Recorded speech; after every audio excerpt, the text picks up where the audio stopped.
আজকের প্রথম জুমায় সকলকে সুস্থ রেখেছেন, হায়াতে রেখেছেন, আমাদের দিল দেমাগগুলো ভালো রেখেছেন। রব্বুল আলামিন সুস্থতার সাথে নিরাপদে নির্বিঘ্নে ঈমান ও তাকওয়াকে ধারণ করে, তার ভালোবাসাকে অন্তরে লালন করে, তার ঘরে আগে ভাগে আসার উপস্থিত হওয়ার তৌফিক দান করেছেন। দ্বীনের কিছু কথা বলার এবং শোনার সৌভাগ্য নসিব করেছেন। এজন্য মালিকের দরবারে অন্তরের অন্তঃস্থল থেকে মোহাব্বতের সাথে কালিমাতুশ শুকর আদায় করে পড়ি আলহামদুলিল্লাহ। মুহতারাম হাজিরিন, আমার আজকের আলোচনার বিষয়বস্তু মূলত দুইটা। একটা হলো দুর্যোগ, বিপদ, মুসিবত কেন আসে, ভূমিকম্প কেন আসে। দ্বিতীয় হলো আমাদের ঈমান সংরক্ষণের ব্যাপারে। প্রথমত যে কথা সেটা হলো বিপদ, মুসিবত, দুর্যোগ এগুলো যে আমাদের উপর আসে দুটি কারণে আসে। বিপদ দুর্যোগ অনেক ক্ষেত্রে অনৈচ্ছিক, মানে আমাদের সম্পূর্ণ ইচ্ছার বাহিরে আমাদের উপর দুর্যোগ, বিপদ, মুসিবত আসে। আবার অনেক সময় আমাদের ঐচ্ছিক তথা আমাদের কর্মের কারণে শাস্তি আসে। প্রথমত অনৈচ্ছিক তথা মানুষকে আল্লাহ পরীক্ষা করার জন্য সময়ে সময়ে বিভিন্ন সময়ে মুসিবত দেন, তাদের ঈমান পরীক্ষার জন্য, ধৈর্য পরীক্ষার জন্য, তাদের মর্যাদা বুলন্দ করার জন্য, তাদের গুনাহ মাফের জন্য। আল্লাহ তাআলা সূরা বাকারার 155 নম্বর আয়াতে বলেছেন, ওয়ালা নাবলুওয়ান্নাকুম বিশাইইম মিনাল খাউফি ওয়াল জুই ওয়া নাকসিম মিনাল আমওয়ালি ওয়াল আনফুসি ওয়াস সামারাত, যে আমি অবশ্যই তোমাদেরকে পরীক্ষা করব ভয় দিয়ে, ক্ষুধা দিয়ে, ওয়া নাকসিম মিনাল আমওয়ালি ওয়াল আনফুস, জানমালের ক্ষতি দিয়ে, ওয়াল আনফুসি ওয়াস সামারাত, ফল ফসলের ক্ষতি দিয়ে, এগুলো নষ্ট করে, এগুলো এই বিপদ দিয়ে তোমাদেরকে পরীক্ষা করব।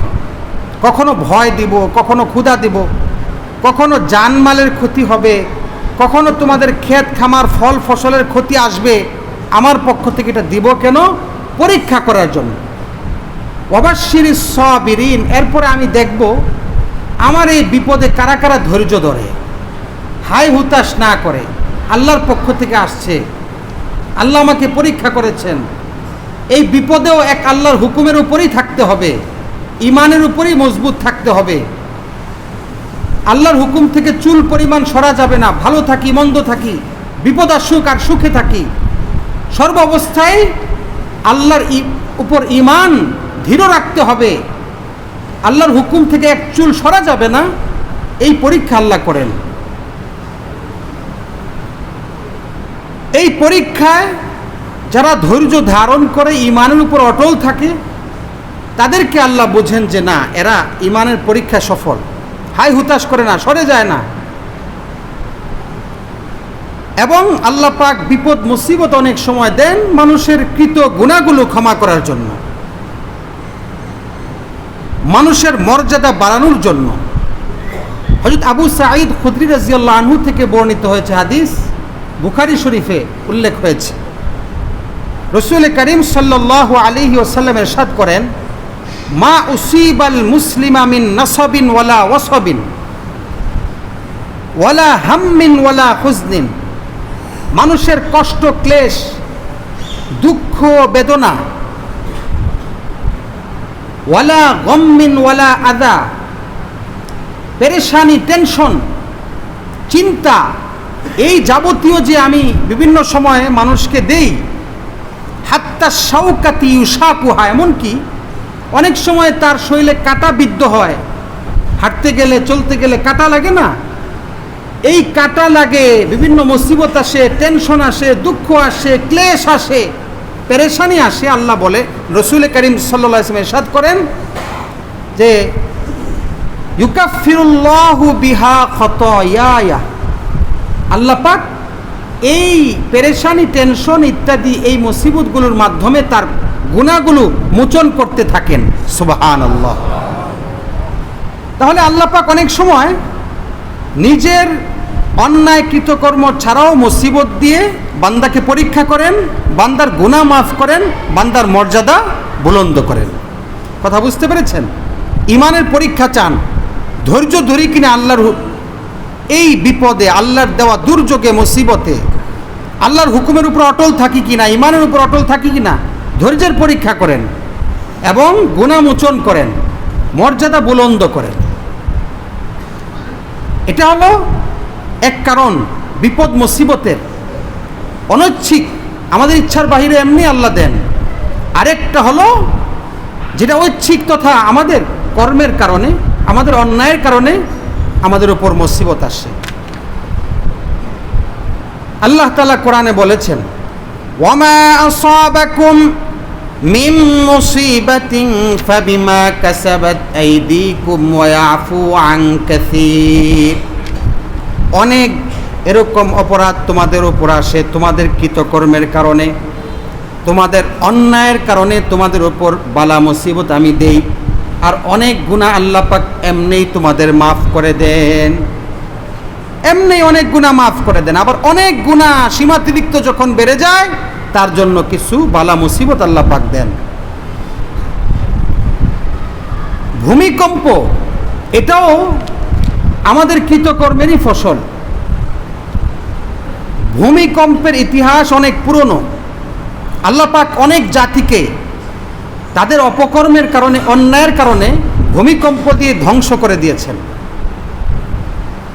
হযরত শুআয়ব আলাইহিস সালামের জাতি, তাদেরকে শুআয়ব আলাইহিস সালাম যখন ন্যায় নীতির কথা বললেন, আল্লাহ কোরআনে বলেছেন, ওয়াইলা মাদিয়ানা আখাহুম শুআয়বা, মাদিয়ান এলাকায় শুআয়ব নবীকে আমি পাঠিয়েছি। ক্বালা ইয়া কওমি আবুদুল্লাহ মা লাকুম মিন ইলাহিন গায়রু, বলো এক আল্লাহ, তোমাদের এক আল্লাহ ছাড়া কোনো ইলাহ নাই। শুআয়ব আলাইহিস সালাম তিনি বড় স্পষ্ট ভাষী ছিলেন, খুব প্রাঞ্জল ভাষায় মানুষকে বোঝাতে পারতেন। এটাকে এই জন্য শুআয়ব আলাইহিস সালামকে খতিবুল আম্বিয়া বলা হয়। খুব সুন্দরভাবে উম্মতকে বোঝাতে পারতেন। তাফসীরের কিতাবে লিখে শুআয়ব আলাইহিস সালামের জাতি, কোরআনের আয়াতেও আছে, আউফুল কাইলা ওয়ালা তাকুনু মিনাল মুখসিরিন, তোমরা মাপে পরিপূর্ণ দাও, মাপে কম বেশি করো না।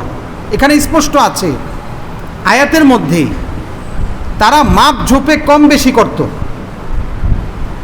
মাপে দেওয়ার সময় কমিয়ে দিত, ঠিকমতো মাপ ঝোপ করতো না এবং মানুষের উপর জুলুম করত। অনেক সম্পদ থাকার পরেও ট্যাক্স আদায় করত। রাস্তার মধ্যে টুল বসিয়ে অন্যায়ভাবে পেশি শক্তির বলে, হ্যাঁ, যারা পথচারী তাদের থেকে টুল আদায় করত, ট্যাক্স আদায় করত, জুলুম করত, অন্যায় করত, ডাকাতি করত। আল্লাহ তাআলা বললেন, ওয়ালা তুফসিদু ফিল আরদ, জমিনে ফাসাদ সৃষ্টি করো না। শুআয়ব আলাইহিস সালাম বুঝালেন, বুঝতেছে না। আল্লাহ তাআলা কোরআনে বলেন, যখন শুআয়ব আলাইহিস সালাম এত সুন্দর ভাষায় যখন বুঝালেন, প্রাঞ্জল ভাষার এই কথা যখন বুঝে আসলো না, ফাআখাযাতহুমুর রাজফা, আল্লাহ তাআলা তাদের উপর ভূমিকম্প দিলেন। ফাসবাহু ফি দারিহিম জাসিমিন, ফলে তারা তাদের ঘরের মধ্যে একেবারে উপুর হয়ে পড়ে থাকলো। অন্য জায়গায় আল্লাহ বলেছেন, ফাকাযযাবুহু ফাআখাযাতহুমুর রাজফা, তারা নবীকে মিথ্যা সাব্যস্ত করেছে। ফাসবাহু ফি দারিহিম জাসিমিন, ফলে তাদের ঘরের মধ্যে উপর হয়ে পড়ে ধ্বংস হয়ে গেছে। আল্লাযীনা কাযযাবু শুআয়বান কাল্লাম ইয়াগনাউ ফিহা, যারা তাদের নবী শুআয়ব আলাইহিস সালামকে মিথ্যা সাব্যস্ত করেছে। কাল্লাম ইয়াগনাউ ফিহা, এখন তাদেরকে ধ্বংস করার পরে বোঝা যাচ্ছে, মনে হচ্ছে যেন এই জায়গায় কেউ ছিল না, এমনভাবে আল্লাহ শেষ করে দিয়েছেন।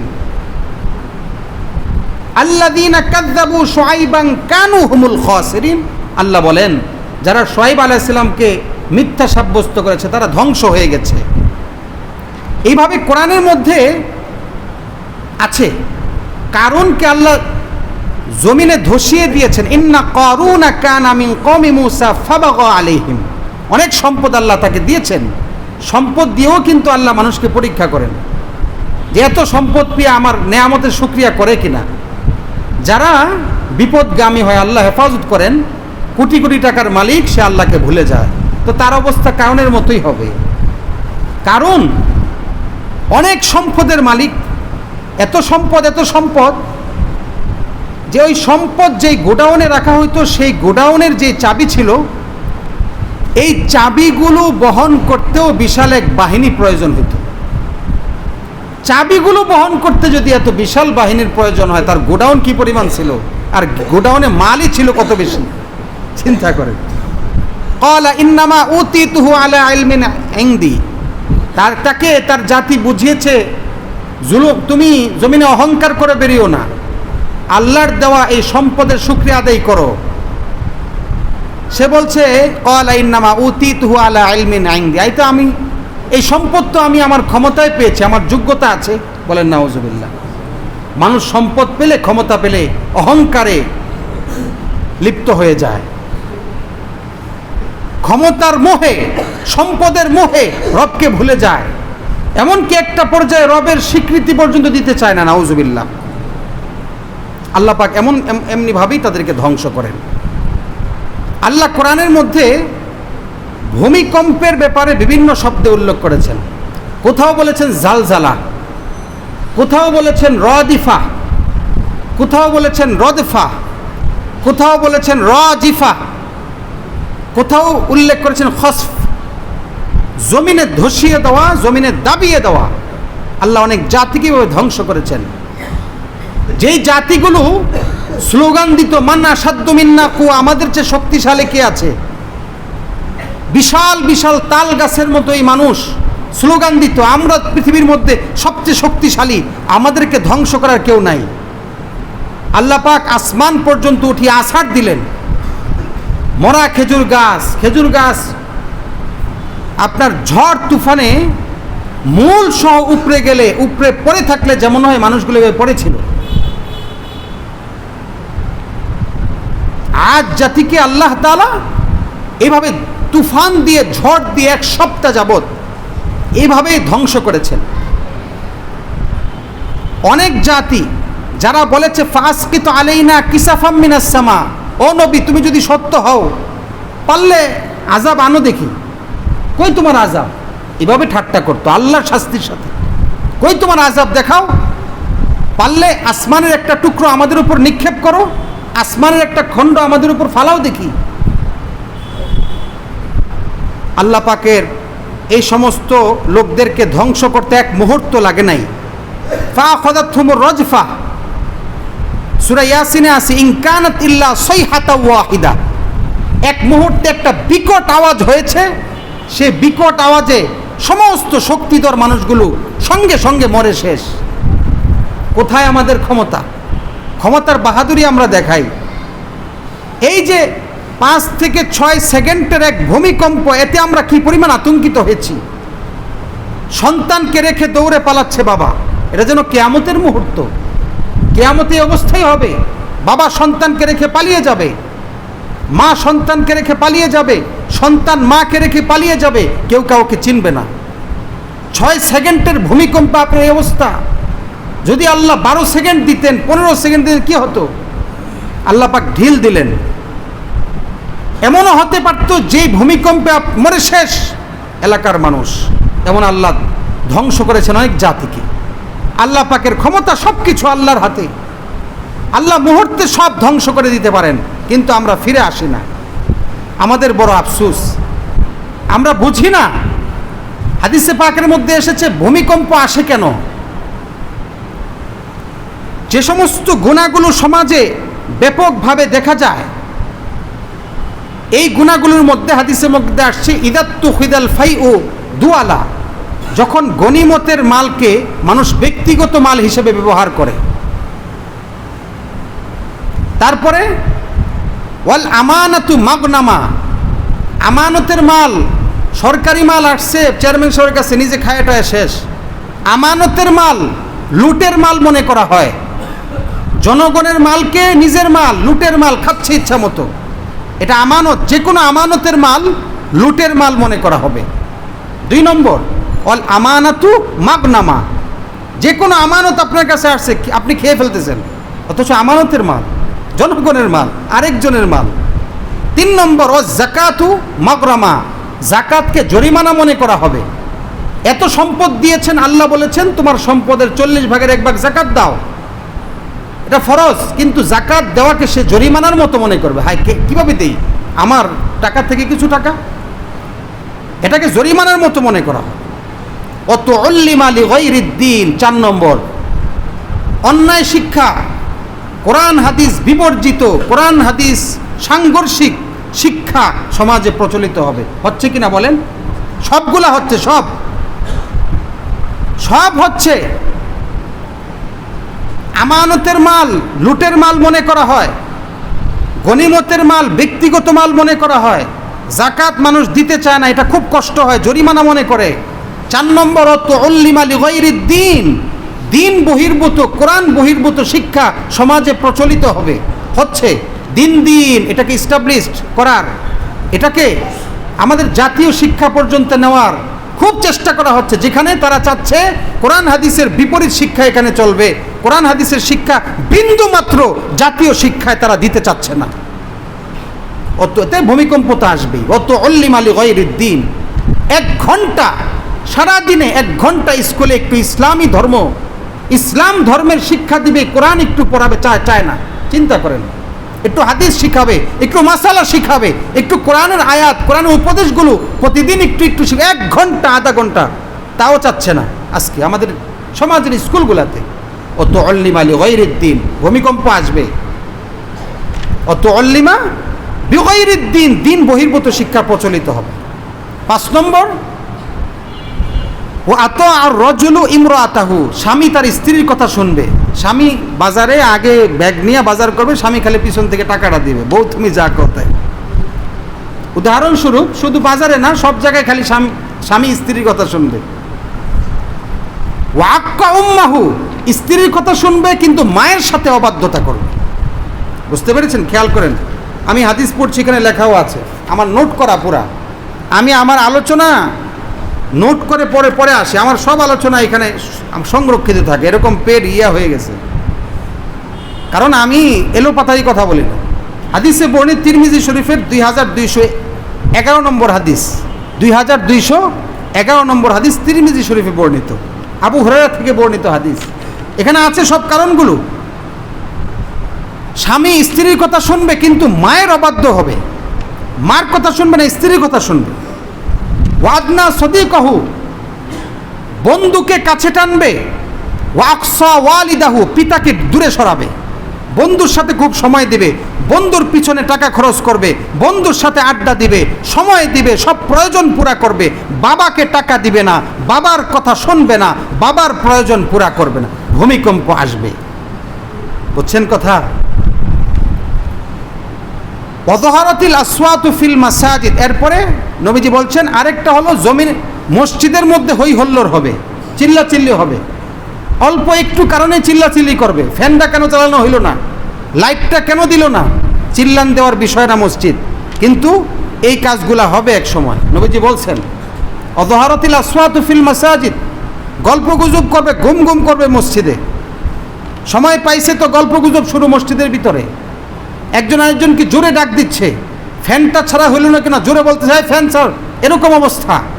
মসজিদের মধ্যে শোরগোল, জোরে কথা বলা, শোরগোল করা, এটা মসজিদের আদবের খেলাফ, এবং এটা একটা বড় অন্যায়, যে অন্যায়ের কারণে ভূমিকম্প আসবে। বুঝতে পারছেন কথা? যহারাতিল আসওয়াতু ফিল মাসাজিদ, এবং মসজিদে শোরগোল করা এটা কিয়ামতের আলামতের একটা আলামত। ওয়াসাদাল কবিলাতা ফাসিকুহুম, সমাজের সবচেয়ে ফাসেক পাপী ব্যক্তি নেতা হয়ে যাবে। সমাজের পাপী ব্যক্তি কি হয়ে যাবে? নেতা হয়ে যাবে। ওয়াকানা জাইমুল কওমি আরযালাহুম, এবং কাছাকাছি অর্থ সমাজের নেতা হবে নিকৃষ্ট মানুষ। ওয়া উকরিমার রাজুলু মাখাফাতা শাররিহি, একটা মানুষকে সে খারাপ হওয়ার কারণে তার অনিষ্ট থেকে বাঁচার জন্য তাকে সম্মান করা হবে। লোকটা ডাকাত ছিনতাইকারী, তো তার এই অনিষ্ট থেকে বাঁচার জন্য তাকে সম্মান করবে মানুষ। ওয়াযহারাতিল কাইনাতু ওয়াল মাআজিফু, সমাজে নায়িকা গায়িকা নর্তকী গান বাদ্য এগুলো বেড়ে যাবে। হয় কিনা বলেন? খুব সহজ। বাসায়, দোকানে দোকানে দোকানে দোকানে, রাস্তায়, পাড়ায়, মহল্লায় মনে চাইলেই গান বাজাচ্ছে। ভূমিকম্প আসবে। তারপরে ওয়াশুরিবাতিল খুমুরু, মদ পান করা হবে। দেদারসে মদ পান করবে মানুষ, নেশা করবে। সেটা শুধু মদের নামে না, নবীজি হাদিসের মধ্যে বলেছেন ভিন্ন নামে, ইয়াবা, বাবা, ট্যাবলেট, আনট্যাবলেট যাই বলেন সব, কাগজে ভরে হোক বা যেই পদ্ধতি হোক, নেশা যেটা মস্তিষ্ককে বিকৃত করে, মদ পান করা হবে দেদারসে। ওয়ালানা আখিরু হাযিহিল উম্মতি আউওয়ালাহা, পরবর্তী উম্মত পূর্ববর্তী উম্মতের উপর লানত করবে, আগের উম্মতের উপর খালি অভিশাপ দিবে। এই কাজগুলো যখন পাওয়া যাবে তখন এই উম্মতের উপর ভূমিকম্প আসবে, তাদেরকে আল্লাহ বিকৃত দিয়ে আযাব দিবেন, তাদের আকৃতি বিকৃত করে দিবেন, তাদেরকে ভূমিকম্প দিবেন, তাদের উপর এরকম অগ্নি বাতাস আসবে, গরম বাতাস আসবে, তাদের উপর বিভিন্ন আযাব তাদের উপর আসবে। এবং অপর হাদিসে পাকের মধ্যে এসেছে, যখন মদ নেশা সমাজে ছেয়ে যাবে, জিনা ছেয়ে যাবে, অশ্লীলতা ছেয়ে যাবে, তখন সমাজের মধ্যে ভূমিকম্প আসবে। এই যে দেখেন না, হঠাৎ একটু আসে আবার একটু আসে, আজকে সামান্য একটু না, উৎপত্তি স্থল বাইপাইল, আরেকদিন উৎপত্তি স্থল বাড্ডা, আরেকদিন নরসন্ধি, একটু একটু, তাই না? আল্লাহ চাইলে এর চেয়ে আরেকটু বাড়িয়ে দিলে আমরা শেষ হয়ে যাই। এটা কেন? সতর্কতার জন্য, কিন্তু আমরা বুঝি না। এটা সতর্কতার জন্য যে ভালো হয়ে যাও, কিন্তু আমরা ফিরে আসি না।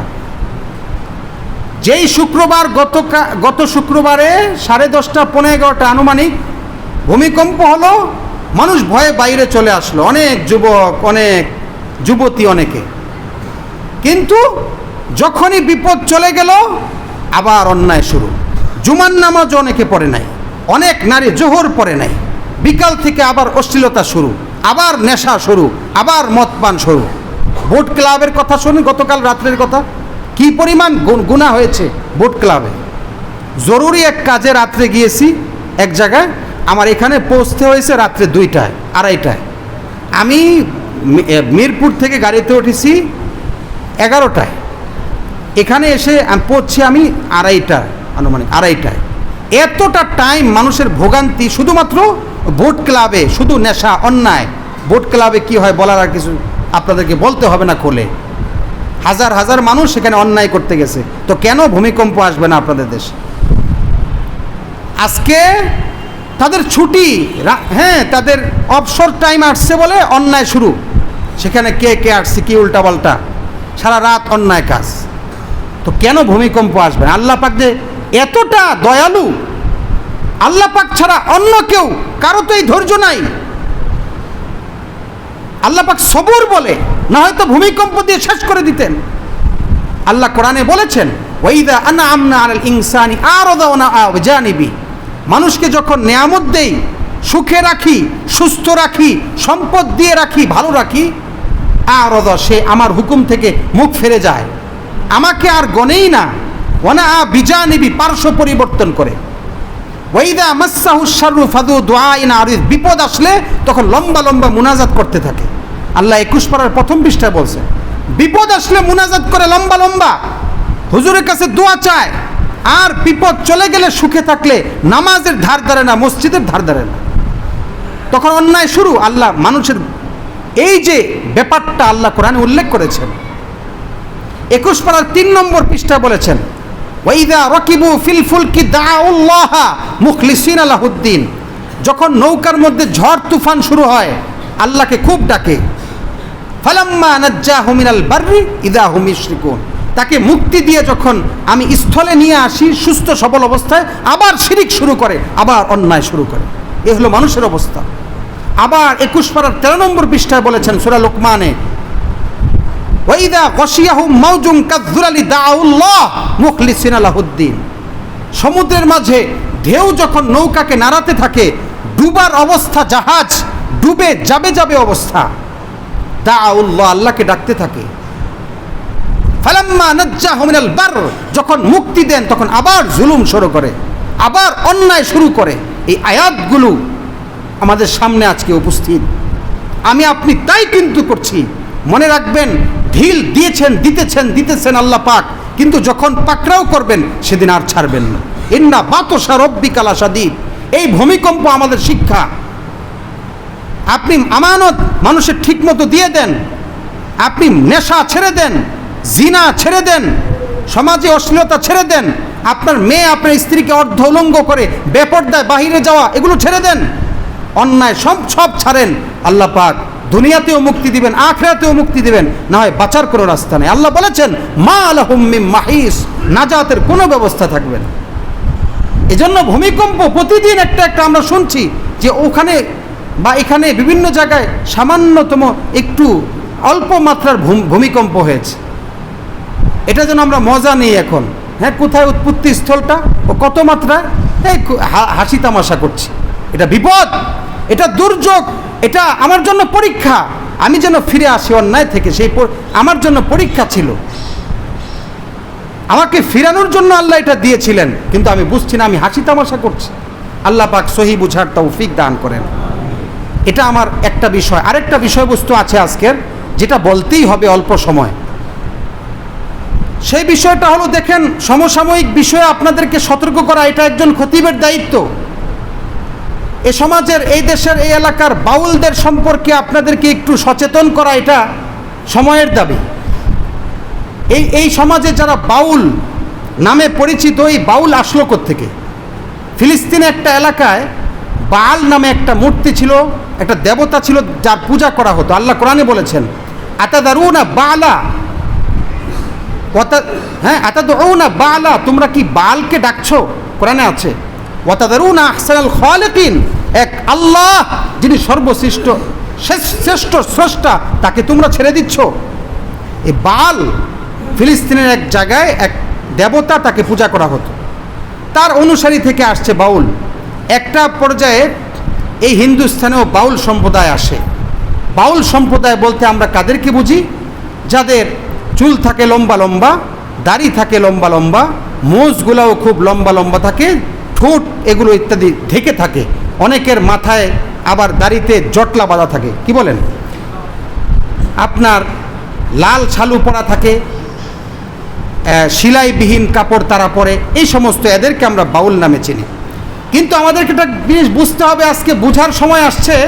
শুরুতেই বলি যে দেখেন, সব শ্রেণীর মানুষকে আমরা মূল্যায়ন করি, আমরা কাউকে বিষোদাগার করবো না। জন্য বিল মুমিনা খায়রা, সমস্ত মানুষের প্রতি আমাদের ভালো ধারণা, আমাদের প্রতি কারো শত্রুতা নাই। কিন্তু আপনি যেই হন, আপনার জায়গা থেকে আপনি যদি আল্লাহকে কটূক্তি করেন আল্লাহর নাম নিয়ে, আমরা কোনো মুসলমান তাকে ছেড়ে দিব না। কথা অত্যন্ত পরিষ্কার। আপনি বাউল হন আর ফাউল হন, আপনি যেই হন না কেন, আল্লাহ নিয়ে কটূক্তি করবেন, আল্লাহর নামে যা ইচ্ছা তা বলবেন, আমরা মুসলমান জান থাকতে রক্ত থাকতে আমরা ছেড়ে দিব না তাদেরকে।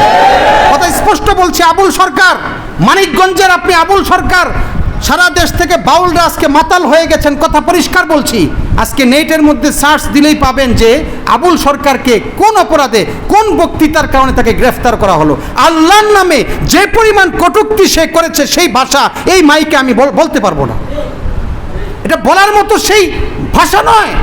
কিন্তু বলছি পরিষ্কার কথা, তার ফাঁসি হতে হবে। যে ব্যক্তি মুসলমানদের দেশে বসে আল্লাহর জমিনে আল্লাহকে নিয়ে কটূক্তি করবে, তার মুক্তি হবে দূরের কথা, তাকে জনগণের সামনে স্পষ্ট প্রকাশ্যে ফাঁসিতে ঝুলিয়ে হত্যা করতেই হবে। কথা পরিষ্কার। মুমিন মুসলমান আবু বকর যেমনি ভাবে নরম মানুষ তেমন গরম মানুষ, মুমিন নরম মানুষ তেমন গরম মানুষ। আমরা যেমনি ভাবে সেজদা দেওয়ার মুমিন, আমরা রাস্তায় জিহাদ করারও মুমিন। কথা পরিষ্কার বলছি।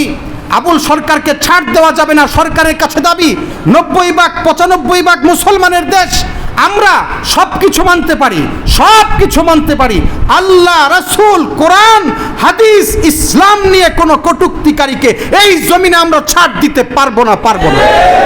ভাইরা আমার, বাউল সম্পর্কে বলছি, অত্যন্ত জঘন্য আকীদা তাদের, অত্যন্ত ঘৃণিত আকীদা তাদের। আপনি তাদের আকীদা সম্পর্কে যদি জানেন আপনি বড় অবাক হয়ে যাবেন। দেখেন, আমি আপনাদেরকে তথ্য নিয়ে তারপরে কথা বলছি। বাউলরা মূলত গুরুবাদী। তারা মনে করে আমাদের গুরুকে সন্তুষ্ট করতে হবে।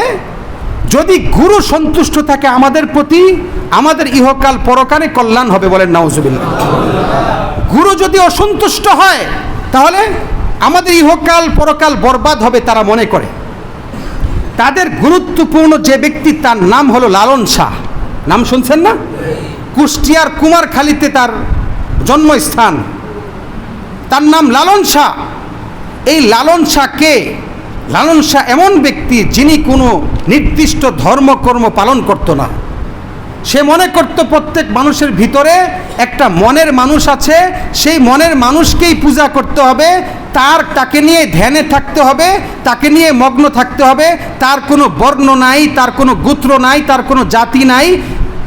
এই ব্যক্তিটা মনের মানুষ, তাকেই পূজা করতে হবে। নাউজুবিল্লাহ।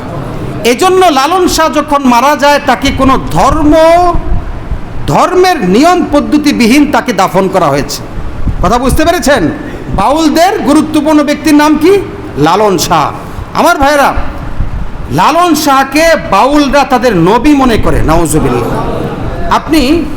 আমি রেফারেন্স দিয়ে বলছি, বাউলরা তাদের লালন শাহ গুরুত্বপূর্ণ এই ব্যক্তিটাকে নবী মনে করে। তাদের একটা বই আছে যার নাম সুধীর চক্রবর্তী। নাম কি?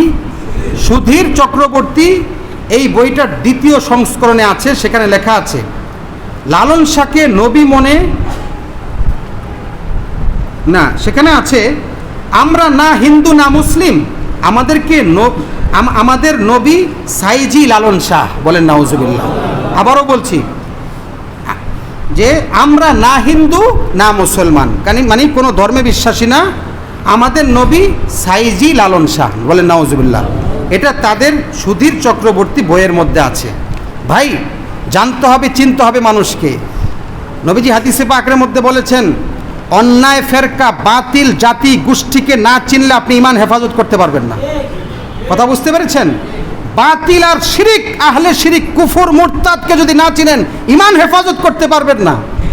দেখেন, এটা হলো একটা বিষয়। দ্বিতীয়, তারা বলে আমাদের মুর্শিদ রাসূল আল্লাহ একজনই। নাউজুবিল্লাহ। কি বলে? মুর্শিদ রাসূল আল্লাহ একজনই। রাসূল নবী আল্লাহ সব নাকি এক? নাউজুবিল্লাহ। কোথায় আছে? আল্লাহ মোহাম্মদ নবী তিনে হয় একজন। তাদের কথা, তাদের ভাষা। লালন ভাষা অনুসন্ধান, তাদের বই থেকে বলছি, লালন ভাষা অনুসন্ধান, সেই বইয়ের 39 পৃষ্ঠায় আছে আল্লাহ মোহাম্মদ নবী তিনে হয় একজন। নাউজুবিল্লাহ। এই তিনজন মিলে কয়জন হয়? এক। এটা হলো তাদের আকীদা। খেয়াল করবেন। আসেন 3 নম্বর, তারা গান, সংস্কৃতি, বাদ্য, তবলা এগুলোকে এবাদতের জায়গায় স্থান দেয়, অর্থাৎ এগুলোকে এবাদত মনে করে। বলেন নাউজুবিল্লাহ। তারা মনে করে যে গান বাদ্যের মাধ্যমে আমরা এবাদতের ক্ষেত্রে অগ্রসর হতে পারবো, ধ্যানের ক্ষেত্রে, মুরাকাবার ক্ষেত্রে অগ্রসর হতে পারবো। বলেন নাউজুবিল্লাহ। অথচ নবীজি স্পষ্ট হাদিসের মধ্যে গান, বাদ্য, তবলাকে হারাম করেছেন। হাদিসে পাকের মধ্যে এসেছে, আব্দুল্লাহ ইবনে আব্বাস রাদিয়াল্লাহু আনহু থেকে বর্ণিত, ইন্নাল্লাহ হাররামাল খামরা ওয়াল মাইসিরা ওয়াল কুবাহ, নিশ্চয় আল্লাহ পাক মদ, জুয়া এবং কুবাকে হারাম করেছেন। কুবার ব্যাখ্যা হলো তবলা, বাজনা। এটাকে আল্লাহ পাক হারাম করেছেন, রাসূল ইরশাদ করেছেন। আসুন অপর হাদিস, হযরত আবু মালিক আশআরী রাদিয়াল্লাহু আনহু থেকে বর্ণিত, সেখানে এসেছে লা ইয়াশরাবান্না নাসুম মিন উম্মতি আল খামরা ইউসাম্মুনা বিগাইরি ইসমিহা। রাসূলুল্লাহ সাল্লাল্লাহু আলাইহি ওয়াসাল্লাম ইরশাদ করেন যে শেষ জামানায় কিছু মানুষ আসবে যারা মদকে ভিন্ন নাম দিয়ে তারপরে মদ পান করবে। বুঝতেছেন তো? গাঁজা, আফিউম, এটা ওইটা, বাবা টাবা সবই তো মদের অন্তর্ভুক্ত, ভিন্ন নাম দিয়ে পান করবে। ও তাজরিবু আলা রুউসিহিম আল মাআজিফ ওয়াল মুগান্নিয়াত, এবং তারা তাদের সামনে ঢোল, তবলা, বাজনা বাজাবে এবং নায়িকা, গায়িকা এগুলো তারা তাদের সামনে উপস্থাপন করবে, নর্তকীদেরকে নাচাবে, গাওয়াবে তাদের দ্বারা। ইয়াকসিফুল্লাহু বিহিমুল আরজ, আল্লাহ পাক তাদেরকে জমিনে ধসিয়ে তাদেরকে শাস্তি দিবেন। নাউজুবিল্লাহ। তার মানে এই গান, বাদ্য, ঢোল, তবলা স্পষ্ট হারাম। এরা যারা করবে স্পষ্ট অন্যায়কারী, মারাত্মকতম ক্ষুধাদ্রোহী পাপী। কথা বুঝতে পেরেছেন? যাদেরকে আল্লাহ জমিনে ধসিয়ে শাস্তি দিতে চাচ্ছেন। কোরআনে আল্লাহ বলেছেন সূরা লুকমানের মধ্যে, আমি আর অতিরিক্ত বলছি না, অসংখ্য আয়াত হাদিসের মধ্যে আছে গান বাদ্য স্পষ্ট হারাম, কিন্তু তারা এটাকে ইবাদতের জায়গায় বসান। বলেন নাউজুবিল্লাহ। তার মানে কোরআন হাদিসের সাথে স্পষ্ট, কোরআন হাদিসের সাথে মস্কারি করা, এটাকে ঠাট্টা করা। দেখেন 4 নম্বর, তাদের সাধনায় তারা যৌনাচার, অবৈধ যৌনাচার করাকে তারা নিজেদের সাধনার একটা গুরুত্বপূর্ণ কাজ মনে করে। নাউজুবিল্লাহ। অর্থাৎ আপনারা জানবেন, তাদের বই পড়লে, যে বাউলদের একাধিক সেবাদাসী থাকে, অনেকগুলো নারী যারা অল্প বয়সী হয়, যাদের কাছে গমন করা ছাড়া তারা মনে করে আমাদের মোরাকাবা সাধনা এটা পূর্ণতায় পৌঁছবে না। বলেন নাউজুবিল্লাহ। শয়তান কোথায় নিয়ে পৌঁছিয়েছে? অন্যায় করে নাকি মোরাকাবায় পৌঁছবে? আল্লাহ এবং কোরআনের বিধানের সাথে স্পষ্ট ঠাট্টা করা, এটাকে কটূক্তি করা। ঠিক কিনা বলেন? আল্লাহ পাক কোরআনে বলেছেন ওয়ালা তাকরাবুজ জিনা, জিনার পাশেও যাবে না। সেখানে জিনা করে তারা নাকি আধ্যাত্মিক লাইনে অগ্রসর হবে। বলেন নাউজুবিল্লাহ। 5 নম্বর, মদ পান, গাঁজা সেবন, এগুলো তারা ধ্যানের জন্য সহায়ক মনে করে। নাউজুবিল্লাহ। যেই মদ নেশাকে আল্লাহ স্পষ্ট বলছে ইন্নামাল খামরু ওয়াল মাইসির ওয়াল আনসাব, এগুলো শয়তানের কাজ, হারাম, এর থেকে বাঁচতে হবে, তারা এটাকে ধ্যানের সহায়ক মনে করে। নাউজুবিল্লাহ। শয়তানি কি পরিমাণ শয়তানি! শয়তান বলে আরে তোদের কাছে তো আমি তো হার মানছি, তুই তো আমাদের চেয়ে অগ্রসর হয়ে গেছিস, তোদেরকে আর ধোঁকা দেব কি? কি পরিমাণ তারা ধোঁকাগ্রস্ত হয়েছে চিন্তা করেন। এরপরে আসুন 6 নম্বর, নামাজ, হজ, জাকাত ইত্যাদিকে তারা অপ্রয়োজনীয় মনে করে। তারা মনে করে ধ্যান সাধনা করে অগ্রসর হলেই চলবে, নামাজ, হজ, জাকাতের কোনো প্রয়োজন নাই। নাউজুবিল্লাহ। এই কথাটা তারা বলে। আমার ভাইয়েরা, আজকে তাদের একটা কথা ভাইরাল হয়েছে যে আল্লাহর নামে আবুল সরকার যে জঘন্য উক্তি করেছে, আমি সেই কথা বলতে পারবো না। সেই কথাই এই মাইকে আল্লাহর মসজিদে আমি আপনাদের সামনে বলার মতো এই কথা নয়। এটা আজকে ভাইরাল হয়েছে। কিছুদিন আগে সূরা নাস নিয়ে তার ব্যঙ্গাত্মক একটা বক্তব্য আরেকটা ভাইরাল হয়েছে, সেটা আমি শুনছি। সূরা নাস নিয়ে, নাস শব্দের অর্থ মানুষ, নাচ শব্দ দিয়ে সে বলছে আল্লাহ নাকি কোরআনে নাচতে বলছে। নাউজুবিল্লাহ। কত বড় বেয়াদব, কত বড় মানে জাহেল আর মূর্খ! আপনি চিন্তা করেন, নাচ শব্দের অর্থ মানুষ, সেটাকে সে বলছে আল্লাহ নাচতে বলছে কোরআন। বেয়াদব কথাকার। আমার ভাইরা, শুধু একটা দুইটা না, তাদের গানের তালে তালে, অনেক সময় অনেক মানুষ তালে তালে তাদের মানে এই যে গান বাদ্য থাকে, তো বাদ্যের তালে তালে খালি ঢুলে, কিন্তু তাদের প্রতিটা কথায়, গানের মধ্যে যেই কথা থাকে, এই কথার মধ্যে শিরিক থাকে। সেই কথার মধ্যেই কোরআনকে কটূক্তি করা হয়, আল্লাহকে কটূক্তি করা হয়, রাসূলকে কটূক্তি করা হয়, হাদিসকে কটূক্তি করা হয়। এ হলো বাউল সম্প্রদায়। আমার ভাইয়েরা, আপনাদেরকে বোঝাতে চাচ্ছি, এই বাউলরা যেন আপনাদেরকে ধোকায় না ফেলে। বড় আফসোসের সাথে বলছি, অনেক সম্প্রদায়, অনেক মানুষ তাদের পক্ষ নিচ্ছেন। আপনি পক্ষ নিচ্ছেন কোন জায়গা থেকে, সেই কথাটা স্পষ্ট করতে হবে। আপনার ঈমান সবার আগে। আপনি কোনো একটা দলকে চাইলেই সাপোর্ট করতে পারেন না। যদি কোনো দল আল্লাহর সাথে কটূক্তি করে, কোনো দল যদি শিরিকের সাথে লিপ্ত হয়, কোনো ব্যক্তি বা কোনো গোষ্ঠী, আপনি আপনার ঈমানকে আগে হেফাজত করবেন। আপনার দল কোথায় গেল, রাজনৈতিক অবস্থান কোথায় গেল, সেগুলো কোনো দেখার কোনো টাইম নাই। ঈমানকে হেফাজত করতে হবে।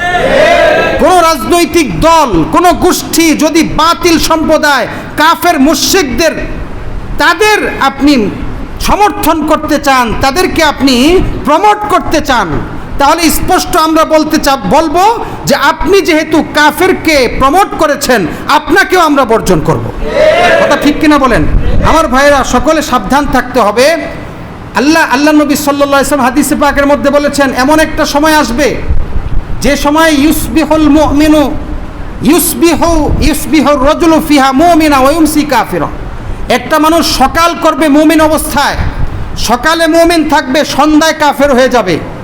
আবার সন্ধ্যায় মুমিন থাকবে, সকালে কাফের হয়ে যাবে। আপনার অবস্থাটা যেন এমন না হয়।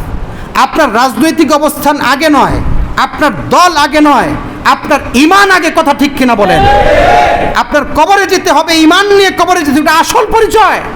আমরা কোনো কিছু মানব না, কোনো কিছু মানব না। কোনো দল, কোনো রাজনৈতিক দল যেটা, সেটাই হোক, যেটাই হোক না কেন, যদি কোরআনের বিপরীত অবস্থান গ্রহণ করেন, যদি শিরকের পক্ষে অবস্থান করেন, স্পষ্ট বলবো সেই দলকে ভোট দেওয়া নাজায়েজ, হারাম হারাম। কথা পরিষ্কার। মুসলমানদের পক্ষে অবস্থান করতে হবে, ইমানের পক্ষে অবস্থান করতে হবে, কোরআনের পক্ষে অবস্থান করতে হবে। লালন শাহ কোন বাউল ফাউল যারা কোরআনকে বর্ণনা করবে তাদের পক্ষে যদি অবস্থান করেন, আমরা স্পষ্ট ফতোয়া দিব সেই দলকে ভোট দেওয়া নাজায়েজ নাজায়েজ। যে হোক না কেন, ইসলামকে সমর্থন করা ছাড়া, ইসলামকে প্রমোট করা ছাড়া, ইসলামের পক্ষে অবস্থান ছাড়া এই দেশে কেউ রাজনীতি করতে পারবে না। কথা পরিষ্কার। তার অর্থ কি এটা আমরা হিন্দুকে আমরা প্রশ্রয় দেই না, হিন্দুকে আমরা সমর্থন করি না, হিন্দুকে আমরা আমাদের দেশে জায়গা দেই না? জায়গা দেই। হিন্দুকে আমরা জায়গা দেই, হিন্দুকে নিরাপত্তা দেই। তারা তাদের জায়গায় তারা মূর্তির পূজা করবে, তাদের উপাসনা করবে, সব কিছু করবে, হিন্দু হোক, মুশরিক হোক, যেই যা হোক। কিন্তু বাক স্বাধীনতার নামে, বাক স্বাধীনতার নামে যে কোনো দল আল্লাহকে নিয়ে যখন কটূক্তি করতে যাবে, বাক স্বাধীনতার নামে রসুলকে নিয়ে যখন কটূক্তি করতে যাবে, বাক স্বাধীনতার নামে কোরআনকে নিয়ে যখন কটূক্তি করতে যাবে, আমরা 90% মুসলমান ছাড়বো না ইনশাআল্লাহ। ভাই কথাটা পরিষ্কার হয়েছে? কথা পরিষ্কার। আমরা সব কিছু ছাড়তে রাজি, সব কিছুর ক্ষেত্রে আমরা ছাড় দিতে রাজি, আমরা ইমানের ক্ষেত্রে কাউকে ছাড় দিব না। কিয়ামতের দিন ইমান এটা সবচেয়ে অগ্রগণ্য হবে। ইমান ছাড়া কোনো দাম নাই কোনো ব্যক্তির, কবরেও না, হাসরেও না, কোথাও কারো কোনো মূল্য নাই। সুতরাং ইমানের ক্ষেত্রে কারো ব্যাপারে কোনো আপোষ নাই, কারো ব্যাপারে কোনো আপোষ নাই। কথা পরিষ্কার। বাউল আবুল সরকারকে মুক্তি দেওয়া হবে দূরের কথা, তাকে স্পষ্ট ফাঁসি দিতে হবে। কোনো আবুল, কোনো বাউল সামনে থেকে আমাদের দেশে থাকবে, কিন্তু আল্লাহ রাসূলকে নিয়ে কটূক্তি করলে তার টুটি চেপে ধরা হবে ইনশাআল্লাহ। আমার ভাইয়েরা, কথা পরিষ্কার। ইমান আমাদের হেফাজত করতে হবে, ইমানকে হেফাজত করতে হবে। ইমানের ক্ষেত্রে আমরা কাউকে ছাড় দেব না। আমরা সরকারকে স্পষ্ট বলতে চাই, আজকে লক্ষ লক্ষ মসজিদ থেকে সকল খতিবদের একই কথা, ইমান সংরক্ষণ আমার আগে। আমরা ভোট দেব, আমরা ভোট দেব, অবশ্যই ভোট দেব। কোন ব্যক্তিকে ভোট দেব? যে আমার ইমানকে রক্ষা করবে। কোন ব্যক্তিকে আমি ভোট দেব? যে ইসলামের বিরুদ্ধে কথা বলবে না। আমরা কোন ব্যক্তিকে ভোট দেব? যে কোরআনের বিরুদ্ধে কথা বলবে না। আমরা কোন ব্যক্তিকে ভোট দেব? যে ইসলামী আইনের শ্রদ্ধা করবে। কথা পরিষ্কার, কথা পরিষ্কার। আমরা মুসলমান, আমরা মুসলমান, 90% মুসলমান, 90%, 50% না, 90%, 10% বাকিরা। বাকি যারা আছে আমরা পৃথিবীর মধ্যে সর্বোচ্চ তাদেরকে নিরাপত্তা দিই। আমাদের দেশে হিন্দুরা যেই পরিমাণ নিরাপদে আছে অন্য কোনো রাষ্ট্রে নাই, কোনো রাষ্ট্রে নাই। সব ঠিক আছে, কিন্তু 90% মুসলমানের দেশে কোরআনের কোনো আয়াত, রাসূলের বিরুদ্ধে, আল্লাহর বিরুদ্ধে কোনো বিষয় আমরা মানব না। আমরা সেই সরকারকেই চাই, আমরা সেই সরকারকেই ভোট দিতে যাই, আমরা সেই ব্যক্তিকেই ভোট দিতে যাই যে ইসলামকে শ্রদ্ধা করবে, কোরআনকে শ্রদ্ধা করবে, আল্লাহর সর্বোচ্চ শান মান রক্ষা করবে, রাসূলের সর্বোচ্চ শান মান রক্ষা করবে। কোনো ব্যক্তি যদি আল্লাহর বিরুদ্ধে কথা বলে, সেই সরকার তার বিরুদ্ধে অবস্থান নিতে বাধ্য থাকবে। এমন সরকারকে আমরা ভোট দেব ইনশাআল্লাহ। কথা ঠিক আছে ইনশাআল্লাহ? কথা ঠিক আছে ইনশাআল্লাহ? আমরা ইমানের পক্ষে কাউকে ছাড় দিব? আমি আমার জান গেলেও ছাড় দিব না, আমি আমার জান গেলেও ছাড় দিব না, আমি আমার কল্লা গেলেও ছাড় দিব না। যেই হোক না কেন, যেই হোক না কেন, ইমানের ক্ষেত্রে কারোর ছাড় নেই। কথা ঠিক কিনা বলেন? আল্লাহ পাক সকলকে বুঝার, সহি আমল করার তৌফিক দান করেন। কথা পরিষ্কার, কথা পরিষ্কার। সারা দেশে বাউলরা আজকে এক মুশরিক তার বিরুদ্ধে লড়তে চাচ্ছে। আমাদের কথা, আমরা তাওহীদি জনতা, কোনো আল্লাহর বিরুদ্ধে, আল্লাহর কটূক্তিকারীকে আমরা ছাড় দিতে রাজি না। আল্লাহ পাক আমাদের সকলকে ইমানের উপর, আমলের উপর মৃত্যু পর্যন্ত অটল থাকার, ইমান নিয়ে দুনিয়া থেকে যাওয়ার তৌফিক দান করেন। আমিন। ওয়া মা আলাইনা ইল্লাল বালাগ। যারা ক্বাবলাল জুমা 4 রাকাত সুন্নাত আদায় করেন, আদায় করেন।